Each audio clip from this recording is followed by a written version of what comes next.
এই দেশের আপনি একজন রয়ের সদস্য, বাংলাদেশে 52,000 রয়ের সদস্যের ভিতরে আপনি মনীষা একজন। আপনি এরশাদ বিল্ডিং এখন কেন দখলবাজির জন্য?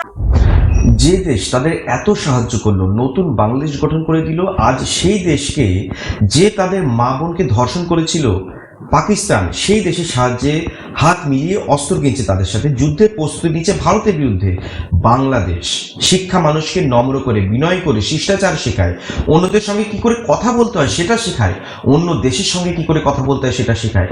এটা যদি হতো শিক্ষিত ছাত্ররা দেশি দায়িত্ব নিয়েছে, তাহলে কিন্তু সেটা অন্যরকম হতো। কিন্তু আজ বাংলাদেশ চলে গেছে সন্ত্রাসবাদীদের হাতে, যার জন্য কিন্তু আজ এই পরিস্থিতি। নমস্কার, আমি কৌশিক। আজকের ভিডিওতে আপনাদের সকলকে স্বাগত। পুরো ঘটনাটির উপরে বাংলাদেশে যা চলছে, প্রতিদিন কিন্তু নিত্য নতুন কিছু না কিছু সামনে আসছে, তো তারই উপর একটি বিশ্লেষণ দেওয়ার চেষ্টা করছি আজকের ভিডিওতে, এবং আপনাদেরকে জানাবো কি করে বাংলাদেশ চাইছে যে ভারতকে উস্কিয়ে যুদ্ধটা বাধাতে, এবং সে ভাবছে হয়তো পাকিস্তান তাকে সাপোর্ট করবে বা চীন হয়তো এখানে এগিয়ে আসবে, সাপোর্ট করবে। পুরোটাই আজকে বিশ্লেষণ করবে এই ভিডিওতে, শেষ পর্যন্ত থাকুন। বাংলাদেশে এখন যেটা চলছে সেটা হলো, ইউনিস সরকার হলো একটা কাঠের পুতুল এবং সন্ত্রাসবাদীরা তাকে নাচাচ্ছে। কারণ মুখটা যতই ইউনিসের হোক না কেন, সমন্বয়কদের কথা বলা হোক না কেন, ওই জঙ্গিরাই কিন্তু এদের সবাইকে নাচাচ্ছে। এরা সবাই কিন্তু ওই জঙ্গিদের নির্দেশে নাচছে। সন্ত্রাসবাদীরা যেমন নির্দেশ দিচ্ছে, তেমনি ভাবে বাংলাদেশের পুরো সিস্টেমটা চলছে, আর দেশটাকে ভারতের সঙ্গে যুদ্ধের মুখে ঠেলে দিচ্ছে। সন্ত্রাসবাদীদের মুক্তি আর চিন্ময় প্রভুর মতো সন্ন্যাসীদের গ্রেপ্তার অথবা হিন্দুদের উপর হামলা বা অত্যাচারের নির্দেশ, এইসব সন্ত্রাসবাদীদের মাধ্যমেই আসছে। আর তার মধ্যে যে সকল ভোলা ভালা সরল সজ্জন মুসলিম আছে, যে হয়তো কোনো পার্টি করেনি, যখন সত্যি কথা বলতে যাচ্ছে, অন্যায়ের প্রতিবাদ করতে আছে, তখন তাকে আওয়ামী লীগ বা ভারতের সমর্থক বলে ধরে নেওয়া হচ্ছে। মুন্নি শাহ নামের একজন সাংবাদিককে গতকালকে ধরা হয়েছে, বাজারের মধ্যে তাকে হেনস্থা করা হচ্ছে, তার নামে ভুল খবর প্রচারের ব্লেম দেওয়া হয়েছে। আপনার মিডিয়ার মাধ্যমে আপনারা যখন ভুল তথ্য দিচ্ছেন, আপনাদের মাধ্যমে সর্বপ্রথম সেনাবাহিনী মিসগাইড হয়েছে। মানে ওই দিন পিলখানায় 57 জন সেনা অফিসার, সেনাবাহিনী পিলখানায় হত্যাকাণ্ড ঘটনা, গুলজার আহমেদ বুলবুল, শাকিলের মতন লোকদের ওই দিন সেনাবাহিনীতে হত্যাকাণ্ড ঘটনা, মিডিয়ার পিলখানার হত্যাকাণ্ড ঘটনা। এই হত্যাকাণ্ড যখন হয়, সর্বপ্রথম মিডিয়ার মধ্যে সর্বপ্রথম আপনি মিসগাইড করছেন।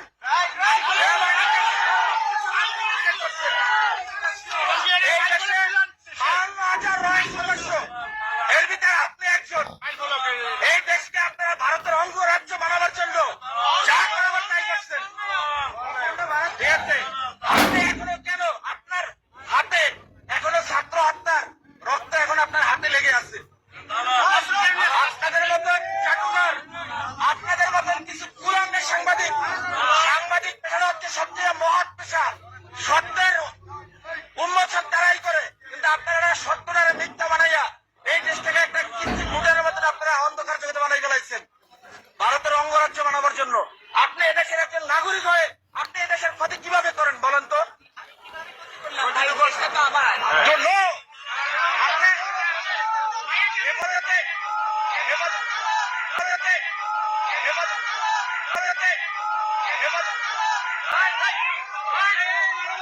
হেফাজতে ইসলামকে আপনারা কিভাবে ধ্বংস করে দিচ্ছেন বলেন? হেফাজতে ইসলাম নিয়ে আপনি মামুনুল হক সাবুদ্দিন নিয়ে, আপনি জোনায়েদ বাবুনগরে নিয়ে, আপনি এদেরকে নিয়ে কি মন্তব্য করছেন বলেন? এই দেশে হেফাজতে ইসলাম নিয়ে আপনার মন্তব্যগুলো কি? আমরা আপনার সমস্ত কিছু দেখছি। এই দেশের সাংবাদিক বলতে আপনার কুলাঙ্গার, এই দেশের সাংবাদিকরা আপনি ধ্বংস করছেন।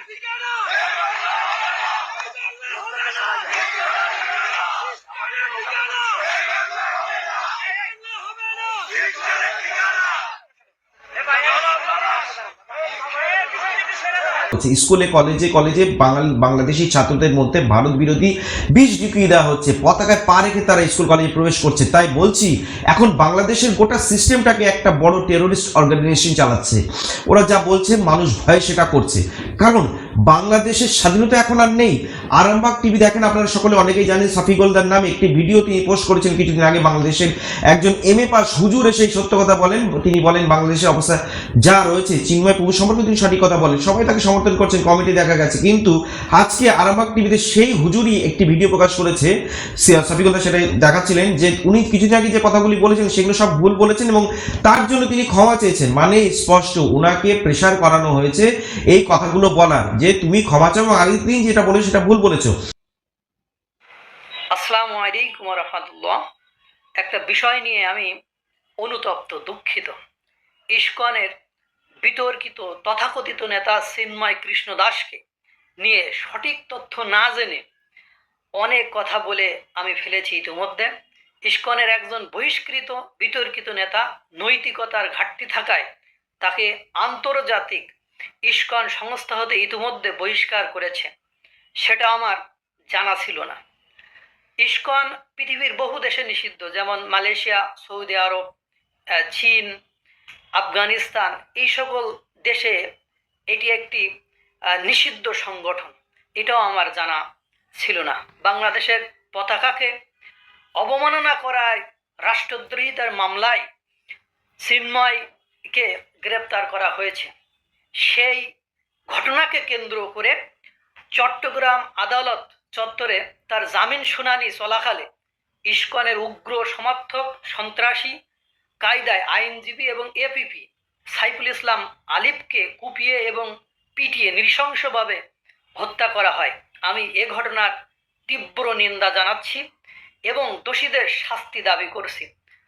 ইসকন নিষিদ্ধেরও জোরালো দাবি জানাচ্ছি।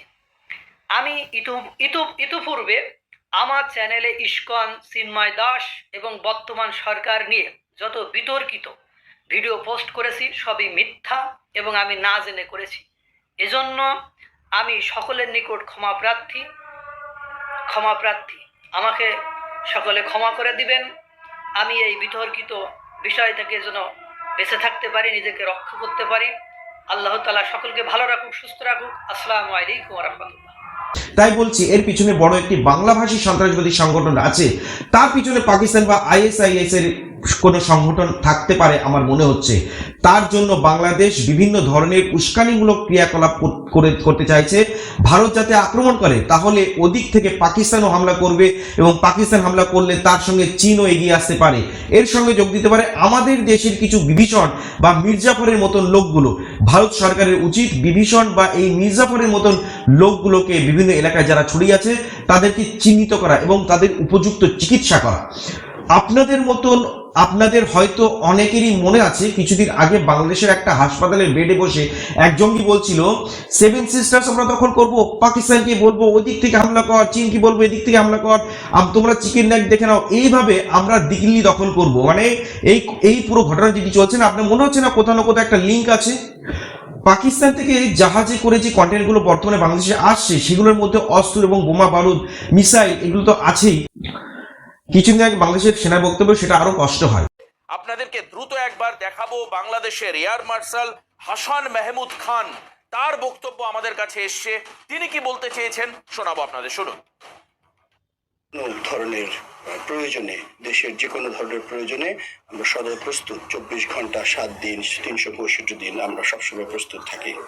আমাদের বৈমানিকরা ফাইটার, ট্রান্সপোর্ট এবং হেলিকপ্টার 3 ধরনেরই আমাদের সক্ষমতা আছে। আকাশ থেকে ভূমিতে গোলাবর্ষণ করা ছাড়াও ট্রুপস ইনসারশন। আমাদের দেশবাসীকে আশ্বস্ত করতে চাই যে আমরা শান্তিকালীন হোক বা যে কোনো প্রয়োজনে হোক, বাংলাদেশ বিমান বাহিনী সর্বদা প্রস্তুত আছে যে কোনো ধরনের চ্যালেঞ্জ মোকাবেলা করার জন্য। আমাদের মাল্টি রোল কম্ব্যাট এয়ারক্রাফট যেটাকে বলা হয়, যে অত্যাধুনিক 5ম প্রজন্ম এখন বলবো বা 4th জেনারেশন প্লাস এয়ারক্রাফটগুলি, এই দিক থেকে আমাদের MiG-29 2000 সালে এসেছিল আর অলমোস্ট প্রায় 25 বছর হয়ে যাচ্ছে।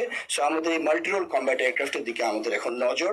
আমরা চাচ্ছি আমাদের বিশ্বের যে কোনো জায়গা থেকেই হোক আমরা অত্যাধুনিক মাল্টি রোল কম্ব্যাট এয়ারক্রাফট নিয়ে আসবো। এবং এছাড়াও আমাদের এয়ারফোর্সের অন্যান্য ধরনের helicopter, surface two air missile, medium range surface two air missile, এই ধরনের সক্ষমতা বৃদ্ধি করার জন্য আমরা সচেষ্ট।